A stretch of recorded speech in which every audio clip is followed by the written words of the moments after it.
Hi, I'm Felix Holst. I am a design executive and I'm an artist.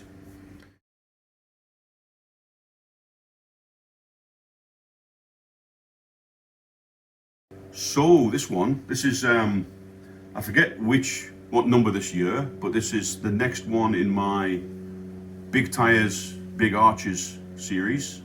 Um, Obviously, I've done a lot of Porsches, and I did the BMW CSL, and I did an Alpha. And the one mark that was glaringly obvious to me that I hadn't even gone close to was a Ferrari. And it's funny, I spent a long time searching for which model. I originally thought I would do a Daytona, and I wanted to do a kind of 70s, early 80s car because the earlier stuff is always beautiful. To really make the most out of a GDO, it's a different style. I'd have to do a different style, whereas I wanted some angles and some edges. I couldn't find the right image of a Daytona. And so for me, the 308 GTB slash GTS, it hit me like I almost felt it was too obvious to paint until I started looking at images.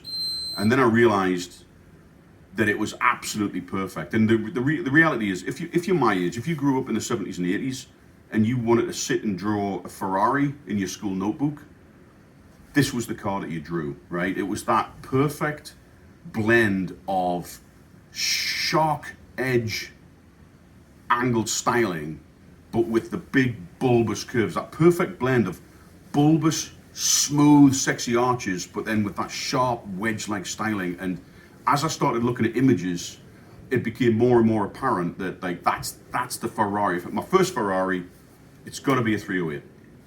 And doing a bit of research, I found several cars that actually had wide arches. Some of them were molded into the bodywork, but some of them were kind of bolt-on race arches with bigger tires. And so this image is actually an amalgamation of a couple of different cars. And then when I looked at the style, I was like, right, man, it's a Ferrari. It's an early 80s Ferrari. It had to be like Neon Knights and Playboy and a little bit of Miami Vice. And I wanted to create an image that was, yes, it's a great racing image, and it is on a track. And I think this is probably the first image I've done where you can see the texture of the curb on the edge of the corner and all of that stuff.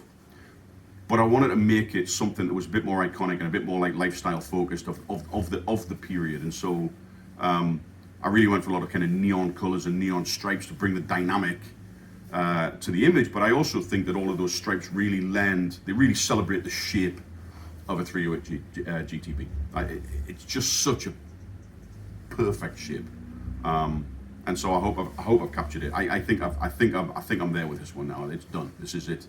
And I think I just got the dynamic and the balance right, and the sense of motion in those big fat tires, but also again, just that perfection of that wedge-like razor edge styling mixed with the big soft curves and that beautiful scooped air intake on the rear quarters. So yeah, no, I love it. I'm not a big Ferrari guy, to be frank.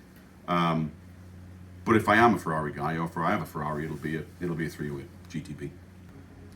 So when I was thinking about what car to do next, I also obviously I've got one eye on Bring a Trailer. Like Bring a Trailer has been so good to me this year.